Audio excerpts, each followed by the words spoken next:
Assalamualaikum warahmatullahi wabarakatuh. Waalaikumsalam warahmatullahi wabarakatuh. Salam sehat, bahagia, sejahtera untuk kita semua. Selamat datang di channel kami, Meta Jiwa.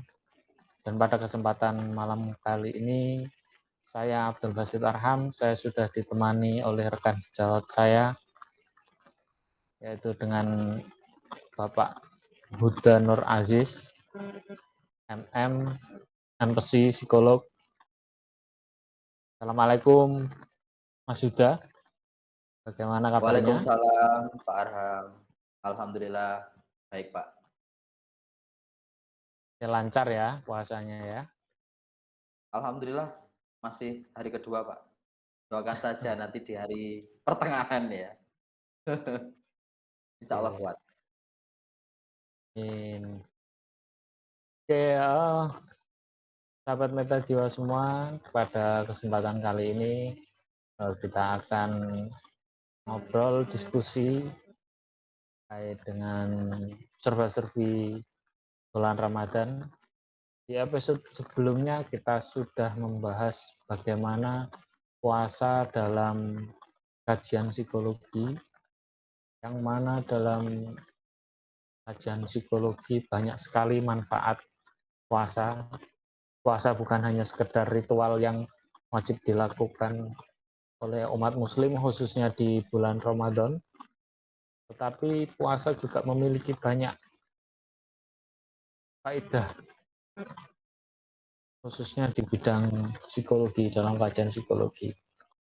Dan selain yang kemarin kita ulas terkait dengan kontrol diri, puasa juga memberikan manfaat sebagai latihan atau metode latihan untuk kita menjadi pribadi yang sabar. Kalau dalam kaidah atau psikologi Islam, sabar itu menjadi salah satu sub atau faktor orang itu sehat secara mental disyaratkan dengan sabar. Nah, kita pada kesempatan kali ini dengan narasumber kita akan mengulas terkait dengan apa sih sabar itu. Mungkin Mas Aziz bisa memberikan definisi atau menerangkan, menjelaskan kepada kita apa sih sabar itu. Oke, baik. Sebelumnya terima kasih atas kesempatannya Pak Abdul Basit Arham. Yang disebut saya panggilnya Cak Arham ya, panggilan akrabnya ya. Oke, terima kasih ya kesempatannya. Jadi terkait sabar ini ya, ini konteksnya luas ya. Apalagi kalau kita ditinjau dari sudut pandang psikologi itu sendiri. Sabar itu ya perilaku menahan diri ya, baik dalam bersikap, bertutur kata, lalu respon ya. Karena yang namanya kehidupan itu pasti kan ada fase stimulus dan respon yang bisa kita pelajari dalam teori behavior ya, psikologi. Banyak hal-hal yang tiba-tiba datang tanpa kita sadari, di luar kuasa kita, di luar kontrol kita. Tapi justru dari situlah yang akan menempa kesabaran kita. Kembali lagi ke definisi sabar, yaitu perilaku di mana kita secara sadar atau tidak sadar. Nah, tidak sadar itu ada peran dari represi. Represi itu adalah kegiatan aktivitas secara kejiwaan di mana kita menahan ya, secara tidak sadar, dalam artian alam bawah sadar kita menahan ketika ada gejolak atau amarah atau suatu hal-hal yang membuat kita bersikap untuk merespon stimulus tersebut, tapi kita untuk memilih untuk ya wis lah gitu kan, ya sudahlah gitu kan, karena ada peran di mana peran kita di masa lalu akan mempengaruhi keputusan itu. Nah, dalam artian ketika kita salah bersikap pun nanti akan berdampak panjang juga. tergantung Oke. bagaimana asumsi atau cara orang lain merespon bagaimana kita bersikap. Nah, jadi sabar itu sendiri adalah perilaku ya, menahan diri dari hal-hal yang ingin dilakukan, baik itu secara emosi atau perilaku dan berbagai hal terkait menyikapi setiap stimulus yang datang pada hidup kita. Sesimpel itu, Pak. Oke. Berarti kalau dalam kajian psikologi itu sabar itu cukup kompleks ya, aspek-aspek aspek-aspek yang tadi diutarakan sama Mas Ajis, banyak aspek mulai dari pengendalian emosi, pengendalian persepsi, terus perilaku, kan banyak sekali aspek yang berdinamika sehingga orang itu menjadi kondisi sabar. Ya, kurang lebih seperti itu. Nah, kemudian kalau kita telaah dari aspek psikologi itu kan, kalau sabar itu kemudian seseorang itu menahan, apakah dalam psikologi menahan sesuatu itu menjadi sesuatu hal yang berkonsekuensi positif atau negatif? Kan kita juga sering dengar nih, kalau mungkin di media-media sosial itu banyak yang bertebaran, kalau kamu ingin melakukan sesuatu jangan kamu pendam atau jangan kamu kekang dirimu, karena kalau kamu mengekang dirimu nanti kamu akan mungkin terhambat secara psikologis dan lain sebagainya. Nah, bagaimana dengan konsep sabar? Apakah sama seperti yang ada bertebaran di media sosial seperti itu? Oke. Jadi gini, Pak. Sabar itu ya, bukan cara kita menyikapi suatu keadaan. Tingkat kedewasaan itu nanti akan berkorelasi pada tingkat kedewasaan kita sebagai manusia. Makanya seperti yang saya bilang tadi, mengenal represi ya sebagai bentuk pertahanan mental.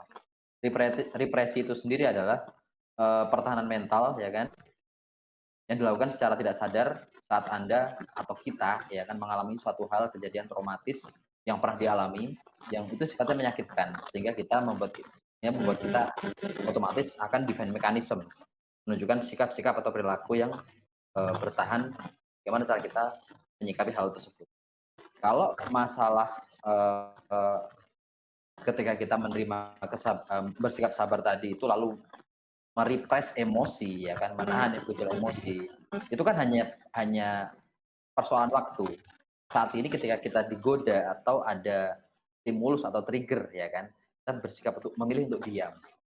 Itu kan hanya masalah waktu, tapi kita bisa bisa kita salurkan di luar dengan cara katarsis, misal ya kan. Karena apa? Kita punya big data nih, big data sebelumnya. Kalau kita merespon dengan perilaku yang mungkin, ya kan, bad attitude, atau misal kita langsung melawan gitu, langsung mengcounter, ya kan, melawan balik, bisa jadi itu akan menjadi buruk untuk kita, gitu. Buruknya seperti apa? Belum tentu orang bisa menerima sikap kita seperti itu. Sehingga nanti bukan justru malah itu membuat kita menang, atau membuat kita berhasil mengkonfirmasi bahwa misalnya kita nggak seperti itu, tapi justru malah akan membuat oh ternyata dia orangnya seperti ini ya. Baru dicolek dikit dia udah kayak gini gitu. Jadi misal nih kalau bertebaran di luar sana tadi, ketika kamu menahan, otomatis kamu nanti akan nggak baik nih untuk mental kamu. Itu benar. Tapi tinggal bagaimana cara kita mengontrol gejolak dalam diri kita tadi. Makanya peran represi tadi itu sangat berguna di situ. Sehingga kita marah gitu kan. Apalagi di bulan puasa ya kan. Apalagi kita di bulan puasa. Kita sabar dulu aja. Lihat aja. Mau digimanain udah, yain aja atau gimana. Tapi di luar semua itu kita baru bereaksi. Ketika nggak ada orang, misal di sawah. Kita teriak. Oh, atau apa gitu kan. Nah, tapi pada intinya apa yang kita tahan itu kita tersalurkan. sama kayak kebutuhan biologis, kebutuhan emosi dan lain sebagainya. Itu kan butuh disalurkan. Nah, tapi tidak disalurkan di saat kita merespon godaan atau stimulus tadi. Karena efeknya nanti panjang, Pak. Saya pernah suatu Oke. ketika ya kan, saya langsung ke Hmm. case tadi. Saya pernah suatu ketika saya, melihat ya, ketika saya menjadi seorang HRD ya kan, saya seorang HRD, saat itu saya melihat ada karyawan ya kan, yang tiba-tiba ketika mendapat instruksi dari atasan, tapi dia bukan atasan langsung gitu, atasan dari divisi Hmm. lain, tapi dia ditegur karena dia merasa, "Kamu bukan atasanku, tapi kamu kenapa menegur saya?" Gitu kan, memarahi saya, apalagi di depan orang. Nah, itu konsep sabar itu kan harusnya bermain tuh dinamikanya. Karena ada banyak mata, pasang mata yang melihat kita, bagaimana kita bersikap. Dan karyawan tadi itu memilih untuk langsung gebrak meja. Wah, langsung gebrak Hmm. meja. Alhasil ya kan, bukannya dia justru malah berhasil menghalau godaan tadi, justru malah dia yang dijustifikasi, "Kamu orangnya emosian," gitu kan. Niatnya itu dia mau melawan karena dia merasa didolimi atau apapun lah namanya itu, tapi justru malah sebaliknya, gitu loh. Itu bahayanya kalau kita tidak berhasil menyalurkan emosi atau gejolak dari kegagalan untuk disalurkan di tempat yang tepat, seperti itu. Oke. Lantas menurut Mas Huda ini faktor-faktor apa saja yang membuat orang itu mempunyai kecenderungan saya lebih dominan orang yang bersabar atau penyabar dan saya adalah orang yang dominan tidak bersabar. Ini kira-kira faktor apa saja yang membuat kita terbentuk menjadi seorang penyabar ini? Oke, ini langsung ke studi kasus saja Pak ya. Jadi sabar atau tidak itu terjadi atau ditempa dari bagaimana kita menjalani hidup dan fase-fase yang berhasil kita lampaui, sudah terlewati. Hmm. Ya kan kembali lagi ke ayat ya yang menyatakan bahwasanya utlubul ilmi minal mah minal apa ya, minal mahdi lalati ya, kalau nggak salah ya. Hmm. Mohon maaf kalau salah, mau dikoreksi. Jadi pada Hmm. dasarnya kita belajar itu dari buayan ibu sampai di liang lahat. Jadi Ya. proses kita menjalani hidup itu adalah belajar, termasuk dalam kutip sabar itu tadi. Ada fase di mana kita langsung bereaksi, ada fase di mana kita langsung apa namanya menahan. Tapi lihat dari konteks atau level godaannya dulu. Selama kita bisa menahan itu ibarat kita nggak ke-trigger gitu kan, nggak ke-trigger. Kita berhasil mengontrol diri kita. Sehingga kita bersikap untuk iyain aja deh gitu kan. Tapi kita bisa mengenali diri kita sabar atau enggak itu semuanya dari big data kita. Semakin lama kita menjalani hidup, semakin banyak fase yang kita lalui, kita akan belajar di situ. Kalau saya melawan atau saya bersikap salah, nanti akan jadi seperti ini. Kalau saya merespon seperti ini, nanti akan seperti ini. Jadi ada pilihan di situ tuh. Ada choice yang harus kita pilih. Kita memilih untuk sabar, berdiam diri, menahan, atau merespon dengan bijak. Atau justru sebaliknya, orang akan merespon dengan bijak apabila dia sudah melewati semua fase itu atau tingkat kematangan emosinya. Nah, di situ dia akan mengenali dirinya sabar ketika dia berhasil menyeimbangkan antara antara stimulus atau godaan yang hadir dalam hidupnya dia. Tapi orang itu akan menganggap dirinya nggak sabaran. Itu ada juga. Hmm. Bahkan itu pernah saya dapati dari klien saya, yaitu dia itu dari kecil itu dikerasin sama ibunya. Selalu Oke. ini saya nggak nyebut nama ya, jadi ini untuk pembelajaran kita semua. Seringkali kita dalam keluarga itu ini ada pepatah mengatakan, memang sih kita hidup bersama keluarga itu bisa meringankan secara perekonomian daripada ngekos. Tapi ada nilai lebih yang kita korbankan, yaitu apa? Ketenangan, ketenangan jiwa. Karena apa? Seringkali justru orang orang terdekat kita yang seringkali justifikasi ke kita, ngasih judgement, justru kayak menghardik atau justru meremehkan. Anaknya sendiri diremehkan, ya seringkali kayak gitu. Seringkali ketika saya, konseling sama orang itu, sama klien itu, saya sama ibu saya itu nggak cocok. Saya selalu dibilang, "Anak kemarin sore, kamu tuh gini gini gini gini ya." Gitu. Makanya saya lebih nyaman hidup di luar, Pak, gitu. Nah, dari situ dia akan, apa namanya, menerima secara dominan bahwasanya karakter ibu itu akan melekat dalam dirinya selama ini menjadi, apa namanya, ancaman atau yang membuat dia merasa tidak menjadi seorang yang seutuhnya, karena apa-apa didikte. Misal, ini konteksnya anak laki-laki ya, anak laki-laki. Oke. Nah, jadi dia merasa tidak menjadi seorang laki-laki seutuhnya, dikarenakan dia selalu didikte seperti itu. Nah, dampaknya yang pernah saya temui dari klien tersebut mengatakan, "Setiap kali saya bekerja, Pak, ketika saya mendapati atasan perempuan, itu kebawa terus, Pak, bawaannya emosi aja, kayak seolah-olah ibu saya itu." Gitu. Jadi Siap. saya tuh orangnya sebenarnya sabar gitu kan, tapi nggak tahu kenapa ya mungkin karena dari kecil saya selalu dimarahin orang tua gitu kan, tapi akhirnya ketika ke-trigger saya punya atasan perempuan dan dia bawel banget gitu ya, saya seolah-olah tuh kayak ibu saya gitu loh.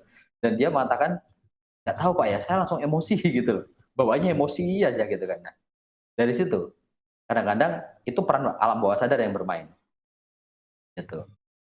Dia secara secara ego ya, secara ego itu kalau kita bicara di, teori, Freud, Freudian ya, kita Ya, nyebutnya ya. Freud. Freud, sorry, Freud ya. Ya udah lama nggak belajar, apa namanya, teori-teori psikologi umum itu, Ya. Pak, ya. Heeh. Memang itu masih masih banyak perdebatan dalam penyebutan nama Freud itu. Ada yang Iya, ini entah nyebut Freud, ada yang Freud, ada yang iya, iya, yang penting jangan fraud, Pak. Kalau ya, fraud kan kalau fraud kan, apa namanya, cheating ya, oke. ya, Freud, sorry sorry, Freud itu saya ingat banget dosen saya yang saya hormati, Pak Jamal, Jamaluddin Makmun di UIN Maulana Malik Ibrahim Malang. Saya ingat betul beliau mengajarkan ego, super ego ya kan. Itu kan ibarat kayak apa namanya, dorongan ya, alam bawah sadar kita, yang terbentuk dari pola kehidupan kita, termasuk pola asuh atau parenting. Jangan ego itu kita, ya kan. Super ego itu lingkungan atau norma di sekitar kita. Nah, kembali ke studi kasus teman saya tadi. Teman saya tadi yang kebetulan jadi klien ya. Jadi kita sharing-sharing sambil ngopi gitu ya. Jadi, dia mengatakan, "Nggak tahu ya, Pak, ya, pokoknya kalau pas ketika saya berhadapan saya sama atasan saya tadi itu perempuan, itu bawaannya kayak ibu saya gitu loh. Saya dibawelin, terus salah dikit digini kayak gitu. Saya bawaannya tuh gemes gitu lah. Tapi gemes-gemes itu konotasinya emosi gitu kan. Saya tuh kayak kayak nggak cocok deh kalau punya atasan perempuan. Ya karena dia merasa udah terbentuk secara id-nya, secara alam bawah sadarnya. Dia tuh paling nggak suka diperintah sama perempuan, seperti itu. Solusinya bagaimana? Ya harus kuat di self control-nya, kalau dari saya secara sudut pandang psikologi. Kamu harus tahu kamu lagi di mana. Kamu lagi di kantor, ya kan? Dan dia siapa, kamu siapa. Lebih ke kita harus menerima kesadaran dulu, posisi kita sebagai apa. Nah, anggaplah gini, saya akhirnya bilang, anggaplah gini, tidak ada di dunia ini suatu hal, unsur yang bersifat apa namanya, kebetulan. kebetulan, ya kan. Semua udah terskenario gitu, baik itu dari Allah sendiri. Dalam artian karena sutradaranya kan Allah ya kan. Hmm. Dari Allah memberikan cerita hidup atau perjalanan yang membuat kamu seharusnya tertempa dari apa yang udah kamu lalui di masa lalu. Kenapa kamu dikasih atasan perempuan? Ya mungkin karena agar ya kan. Kamu ambil sisi positifnya aja, agar kamu terbiasa bahwasanya nggak selamanya, nggak selamanya hidup itu siapa yang kamu inginkan. Seringkali Allah selalu memberikan apa yang kamu butuhkan. Butuhkan seperti apa? Dengan kondisi seperti itu akhirnya kamu akan belajar. Untuk apa? Lebih menghargai. Menghargai siapa? baik itu atasan, baik itu laki-laki atau perempuan. Kalau toh perempuan sama otomatis kamu ke-trigger tuh, ibarat ke ibu kamu. Ya, kamu harus bisa membedakan itu kamu lagi di kantor, gitu loh. Jadi di situ self control kamu semakin dikuatkan. Itu sisi positifnya. Sadari juga tanpa beliau atasan, ya kan, kamu juga bukan siapa-siapa. Anggaplah dari situ untuk kamu bisa belajar mengontrol, jadi pribadi yang sabar, bisa apa namanya menempatkan suatu pada tempatnya. Karena dalam agama kita, Islam itu sendiri, jangan sampai kamu menempatkan suatu baik itu sikap atau perilaku atau ucapan tidak pada tempatnya. Mau kayak gimana pun itu tetap atasan kamu meskipun itu perempuan. Masalah kamu punya parenting buruk di masa lalu, tidak semua orang akan peduli dengan itu. Yang ada adalah orang itu akan peduli pada siapa kamu sekarang dan apa peran kamu dihadirkan dalam hidupnya dia.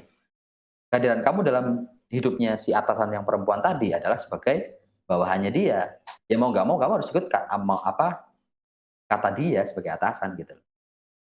Kalau emang kamu nggak cocok ya resign aja.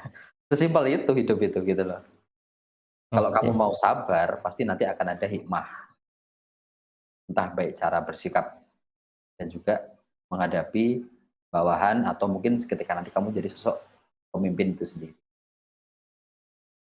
Karena apa yang kamu lakukan sekarang itu menjadi representatif dari generasimu berikutnya.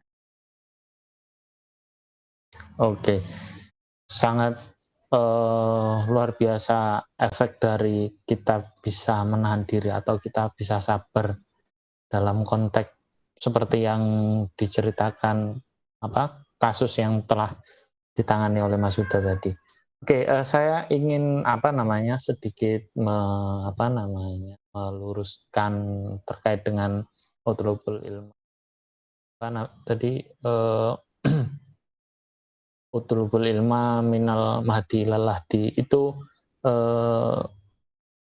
pepatah dari Arab sebenarnya. Jadi bukan Ayat ayat ya, sorry. Al-Qur'an Ya, dan bukan hadis, karena memang dulu itu saya juga mengira itu juga hadis. Ternyata setelah beberapa saat saya pelajari ternyata itu hadisnya dhaif. Jadi hadis palsu gitu. Itu yang tapi secara secara konteks dari kontennya pepatah Arab yang menyebutkan bahwa kita belajar itu mulai dari lahir sampai di liang lahat itu memang konteksnya benar. Tapi kalau kemudian orang menganggap atau kita meyakini itu hadis atau ayat Al-Quran, akan menjadi salah sebagai instrumen agamanya gitu.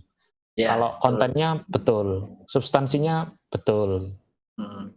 Nah, ini Saya fungsinya ingin belajar, meluruskan sedikit nggak saja. masalah. Nggih. Nggak Ya kan masalah, ini kan justru ini konteksnya peran kita diskusi kan ya. bener, karena justru di sini kan saya akhirnya tahu gitu kan, Oke.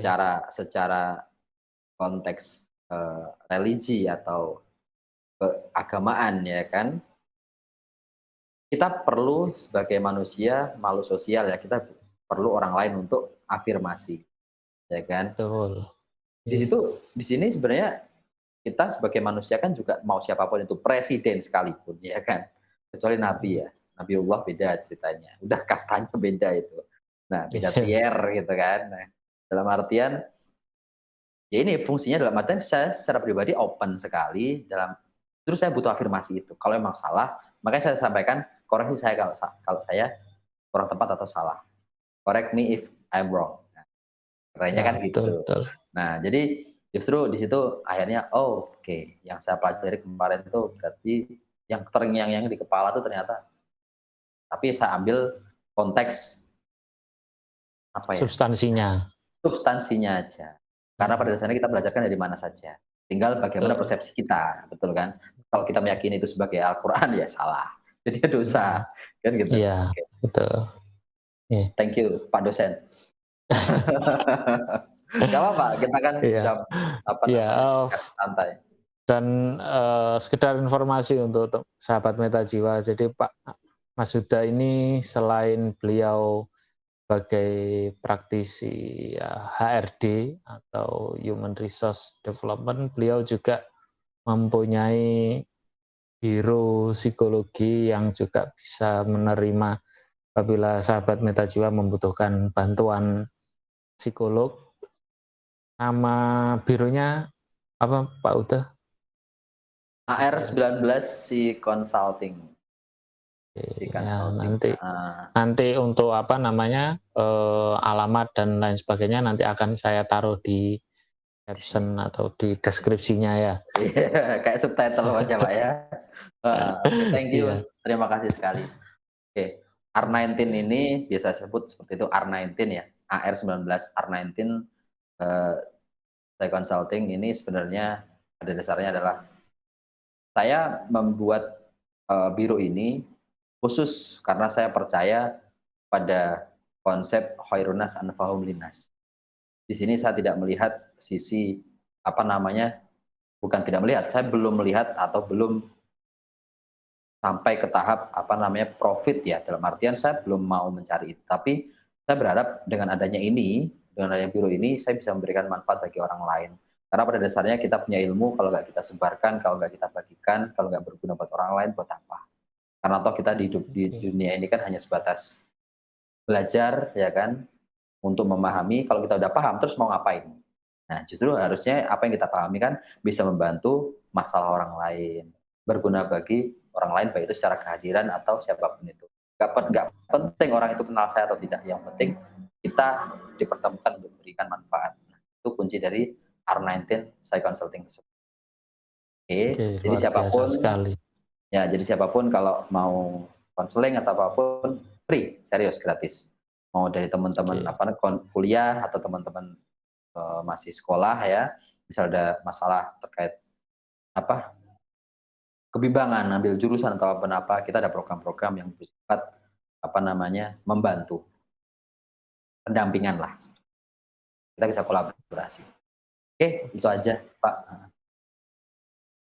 Luar biasa itu tadi misi sosialnya R19 ini nanti teman-teman sahabat Meta Jiwa kalau membutuhkan atau barangkali tetangga atau orang-orang terdekat teman-teman sahabat Meta Jiwa membutuhkan silakan nanti bisa konsultasi dalam bentuk apapun ke AR19. Oke, kita kembali ke pembahasan kita selanjutnya. Dari apa namanya tadi yang telah diutarakan yang dijelaskan oleh Mas Ajit tadi, mungkin kalau kita ambil irisannya, ini kan sering terjadi apa ya mispersepsi gitu ya antara orang yang sabar terus dengan orang yang pasrah sama orang yang berserah. Nah, ini kan sering sekali terjadi miskonsepsi. Ini gimana sebenarnya kedudukannya sabar terus pasrah sama berserah ini perbedaannya terletak di mana? Oke, konsep sabar, pasrah, sama berserah Pak ya. Jadi kalau sabar itu kan seperti yang saya sampaikan tadi, dia menahan, tapi tetap akan bereaksi pada fase-fase tertentu, tergantung timingnya. Jadi dia udah bisa menempatkan suatu pada tempatnya. Apabila dia mau marah atau dia mau bereaksi, mengcounter dari stimulus atau apapun yang hadir, dia udah tahu tuh apakah dari stimulus ini apakah saya harus bersikap marah, apakah saya harus diam, atau saya harus apa namanya melihat aja kayak gimana sih alurnya kayak gitu kan. Nah, tapi dia tetap akan bereaksi secara apa namanya sikapnya nanti kalau udah timingnya tepat. Saat ini saat ini dia misal dihujat atau dia dihina, ya kan? Atau ada suatu keadaan di mana dia merasa dipojokkan. Dia memilih untuk saat ini, oke, diam, ya kan? Saya diam dulu. Saya mau lihat sampai sejauh mana stimulus ini, gitu kan? Ketika nanti fasenya udah pas untuk dia menjelaskan, dia akan bersuara. Seringkali orang seperti ini, apa namanya itu, justru keren sih, Pak. Kerennya Hmm. apa? Dia nunggu timing untuk dia melakukan counter, untuk melakukan pembelaan atau afirmasi. Karena sabar itu sendiri kan sebenarnya kan menahan tadi itu. Tapi kalau orang pasrah, sudahlah, gitu. Ya Hmm. wis lah gitu kan. Wis apa jare sampean lah gitu kan. Monggo wis aku angkat tangan wis iya, wis pokoknya iya kan. Itu beda cerita. Berarti dia udah pasrah, mau diapain udah bodo amat gitu kan. Mau dibilang jelek udah bodo amat. Gak ada perlawanan sama sekali, itu pasrah. Hampir mirip tuh 11-12 sama berserah. Apa yang digariskan sama Allah, ya udah saya. Tapi berserah itu kan orang masih punya apa namanya ambisi atau masih punya rentek ya bahasanya itu ya, masih punya Harapan ya, harapan. dorongan atau harapan ini. Aku percaya kok. Sekarang saya berserah apa kata dari skenario skenario dari Allah Subhanahu wa taala. Aku percaya nanti akan indah pada waktunya. Tapi ya lihat dulu, dia berserah, tapi kalau dia ada usaha dengan berdoa, dan berusaha action ya, pasti nanti akan ada fasenya dia akan naik dari berserah tadi itu. Jadi langsung aja konsep kayak berdagang gitu ya, atau dia bikin konten. YouTuber-YouTuber yang kita lihat saat ini itu semua juga dari bawah gitu. Yang dia lakukan apa? Konsistensi. Dia Oke. usaha, dia berserah mau yang lihat nol ya kan, mau lihat cuma satu 2 siapa sih ini gitu kan. Tapi dia konsisten tuh. Dari situ dia akan menemukan penjiwaan-penjiwaan dalam seorang influencer. Saya harus bagaimana di depan kamera, saya harus gimana mendapat hujatan seperti ini. Dan dia akan naik dengan sendirinya dari dia apa namanya sabar, lalu berserah dengan apa namanya berharap nanti dari apa yang saya lakukan nanti pasti akan ada fasenya saya akan naik, misal seperti itu.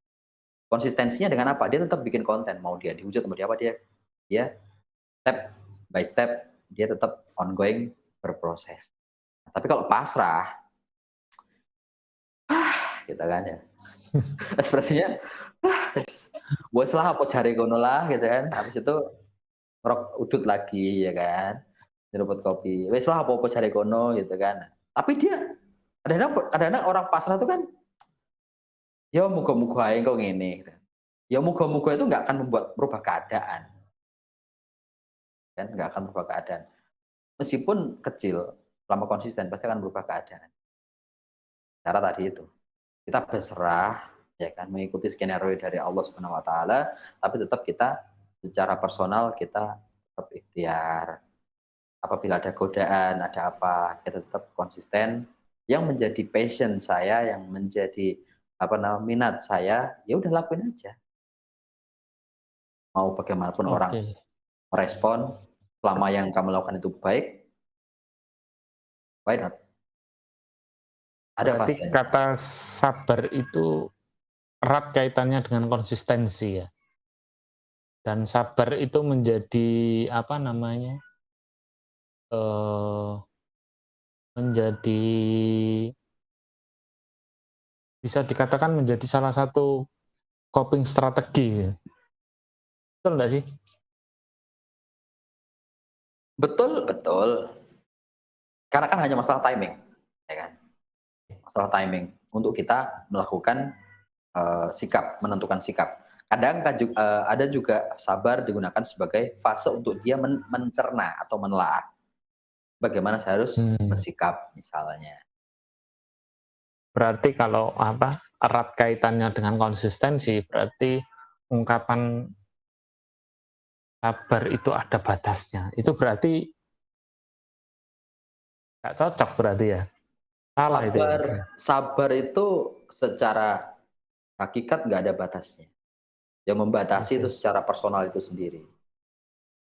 Dan di situ Oke. dinamikanya dipengaruhi dari apa namanya, eee, kejiwaan dari personal itu sendiri. Entah itu dari trigger masa lalu kah, dari apa namanya, tingkat pendidikannya kah, atau pemahaman terkait konsep-konsep kehidupan.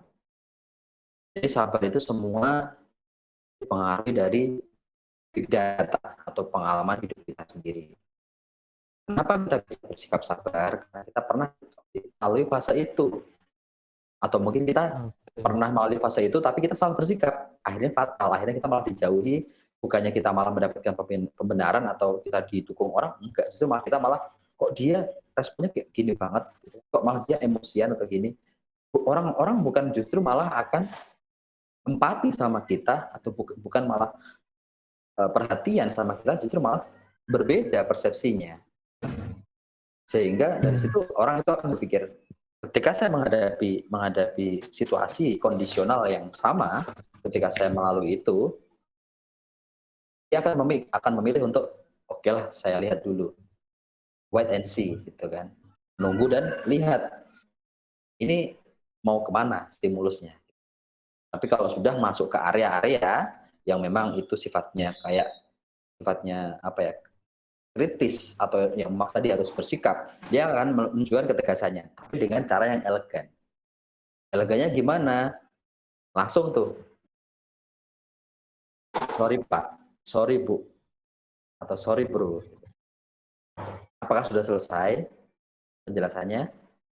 Oke, kalau sudah, perkenankan saya untuk menjawab."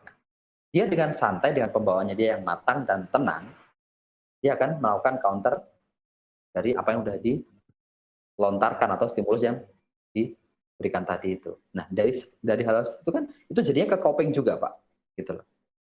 Karena ketika kita salah bersikap, itu juga fatal juga kalau emang itu penerimaan dari orang lain salah. Apakah kita dari situ akhirnya berpikir, kita peduli dengan apa kata orang? Enggak gitu juga konsepnya Bosku. Jadi, Oke. orang lain itu kan sebenarnya hanya melihat atau sebagai rekaman, ya, rekaman dari apa yang perilaku yang kita tunjukkan, gitu loh. Tapi kembali lagi ke konsep Ali bin Abi Thalib ya kan, orang yang menyukaimu tidak membutuhkan Hmm. pembenaranmu, tapi orang yang tidak menyukaimu, mau kamu berbusa-busa sekalipun, itu tetap nggak menyukaimu, sesimpel itu, gitu. Oke. Mhm. Jadi Mungkin. jadi sedikit Pak ya, mohon maaf. Hmm. Jadi kesabaran itu kembali pada personal identification dalam diri setiap orang. Saya bersikap sabar karena pernah mengalami hal serupa atau big data atau punya mitigasi resiko kalau apabila saya bersikap nggak tepat atau kurang sesuai dengan stimulus yang datang, yang hadir, itu bisa berakibat fatal bagi hubungan misalnya, situasi misalnya. Jadi butuh penelaahan yang begitu panjang, Pak, seperti itu. Seperti itu, Pak. Oke. Mhm. Kalau apa namanya, di saya mungkin ingin meng-headline bagaimana kemudian kita terbentuk menjadi pribadi sabar adalah menurut apa namanya tadi yang diutarakan atau dijelaskan oleh Mas Ajis, yaitu dari big data yang tersusun atau terbentuk dari perjalanan kita masa kecil, pengalaman-pengalaman yang kita dapat sejalan dengan pertumbuhan usia kita, kemudian membentuk kita.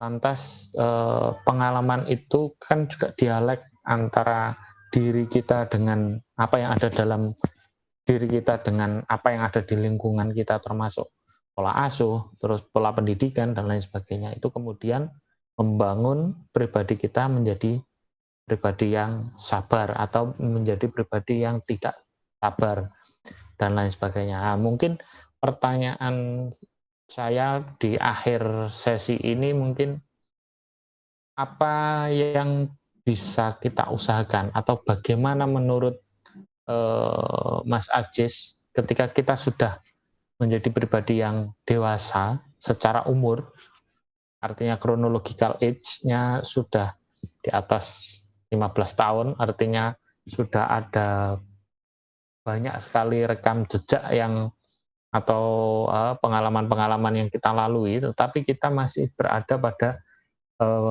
pribadi yang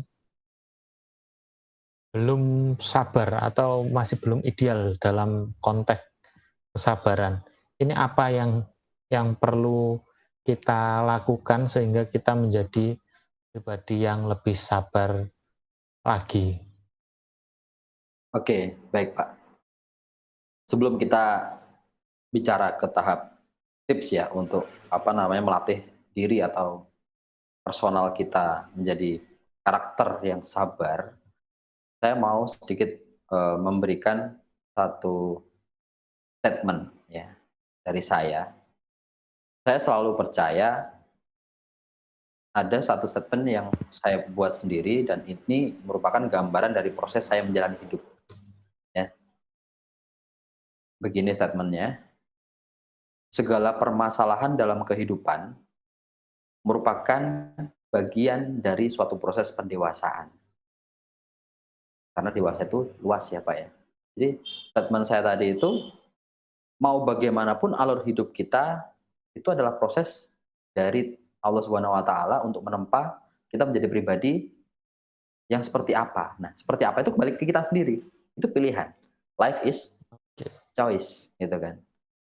Mau jadi pribadi yang sabar atau bagaimana itu kembali ke kita. Makanya dalam statement segala permasalahan dalam kehidupan merupakan bagian dari suatu proses pendewasaan. Nah, dewasa itu luas sekali cara kita, baik cara bersikap, cara kita mengamati suatu hal yang mungkin nggak sesuai dengan pola pikir kita, menerima perbedaan dan lain sebagainya. Tipsnya untuk menjadi seorang pribadi yang sabar ya dalam konteks itu adalah dalam dewasa itu tidak mengenal usia, tapi dewasa adalah bagaimana cara kita bersikap yang ideal sebagaimana norma di lingkungan sosial ya. Itu adalah pertama, kenali dulu ya kan, kenali dulu apa yang membuat kita mudah bereaksi. Entah itukah karena dari trigger masa lalu kah yang contoh parenting tadi itu kan kita bisa bersikap tuh. Sebelum kita bereaksi pasti kita bisa punya opsi untuk bersikap. Kita untuk diam dulu, mengamati, apakah saya harus bersikap ataukah saya harus diam dulu. Pahami stresornya dulu, stimulusnya dulu, yang pertama, ya kan. Yang kedua, berlatih untuk menahan. Berarti untuk menahan, ya kan, kalau kita udah bisa menahan, memikirkan kira-kira sikap apa yang mau kita berikan, munculkan, perlihatkan atas stimulus yang muncul tersebut. Lalu ada juga apa namanya untuk perasaan sabar itu muncul atas dasar empati. Seandainya nih saya menjadi orang yang memberikan stimulus tadi, ya kan? Itu mungkin dia lagi nggak sabaran, mungkin dia lagi belum makan atau belum apa. Jadi nggak usah terlalu dilebih-lebihkan. Hanya karena orang yang men-judgement kita buruk, hanya karena orang itu apa namanya membuat kita nggak nyaman, lalu kita ikut ke frekuensinya dia. Nah, kita harus tahu dulu, orang yang memberikan kita stimulus tadi itu, kondisinya lagi bagaimana. Nah, ini peran psikologinya di situ bermain. Kembali lagi ke konsep psikologi. Psikologi adalah perilaku, ya kan? Sorry, ilmu yang ya ilmu yang pelajari tentang perilaku manusia yang dimanifestasikan atau ditujukan dari perilaku. Kita harus paham dulu. Dia kok tiba-tiba marah sama saya, gitu kan? Dia kenapa ini? Oh, mungkin dia lagi datang bulan. Oh, mungkin dia lagi dikejar deadline atau apa. Ya, kita sabarnya dengan sikap gimana? Kalau saya ikut marah, nanti nggak bakal kelar, gitu kan. Jadi lebih ke empati tadi. Setelah kita yang pertama tadi apa namanya mengenali apa tadi Pak? Mengenali stimulus yang Mhm, hadir mengenali atau stimulusnya. trigger yang hadir. Mhm, mengenali stimulus. Yang kedua Yang kedua berlatih berlatih menahan, berlatih ya berlatih menahan, menahan. seperti Heeh, dengan apa, puasa ini kan juga salah satu sarana untuk latihan betul, bersabar kan gitu. ya. Berlatih menahan. Terus yang Lalu yang ketiga, ketiga itu tadi cara apa namanya? mengekspresikan. Cara mengekspresikan kita harus bisa berempati dulu. Jadi yang ketiga adalah empati. Hmm. Oh Tempatkan gitu. dirimu sebagai seorang Oke. stresor tersebut, gitu. Nah, terus Oke. untuk sabar, ya kan, untuk sabar, yang paling utama adalah cara dalam bagaimana kita mempelajari situasi. Mempelajari situasi yaitu adalah semakin banyak referensi yang kita miliki, baik itu secara agama ya, itu penting kita belajar agama. Hmm. Sabar, orang sabar disayang Allah itu kan. Hmm. Waktu anak kecil kan sering dikasih statement seperti itu. Dari situ kita belajar. Jadi semakin banyak referensi kita untuk apa sih sabar itu ya kan? Sabar itu banyak hal sekali yang akan menjadi hal positif bagi kita. Nah, di situ otomatis semakin banyak referensi, semakin banyak support ya, support atau hal-hal yang buat kita untuk memilih bersikap sabar. Jadi yang keempat adalah perbanyak referensi yang mendukung kenapa kita harus bersikap sabar. Yang kelima pasti Oke. self control. Dah, itu aja jangan banyak-banyak. Oke. Heeh. Terima kasih.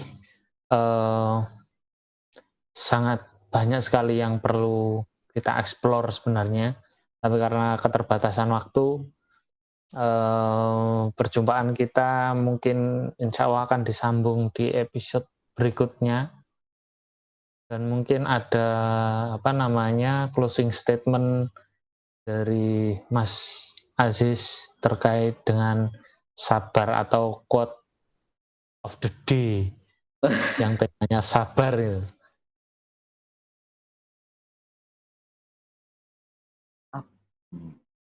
Ini saya bukan Mario Teguh ya. Repot juga ini ya. Kalau quotes ya, kalau dari saya, sabar itu pilihan. Sabar itu Oke, pilihan. Dari bagaimana kita menyikapi suatu keadaan. Percayalah dengan kamu menunggu, ya kan, menjalani proses dengan bersabar, kamu akan menuai sambil mempelajari bagaimana orang lain menikmati proses itu. Proses bagaimana? Prosesnya yaitu orang itu gagal atau berhasil. Kamu bisa mencontoh dari situ dengan sabar mengikuti proses. Nah, itu apabila kamu jadi seorang bawahan, ya kan. Kalau sekolah ya berarti kamu harus sabar mengikuti sekolah, yaitu belajar, belajar, dan belajar. Udah itu aja. Menikmati apa yang harus kamu jalani. Jalani proses dengan ikhlas. Itu aja. oke, terima kasih. Kurang lebihnya saya mohon maaf. Wassalamualaikum warahmatullahi wabarakatuh. Waalaikumsalam warahmatullahi wabarakatuh.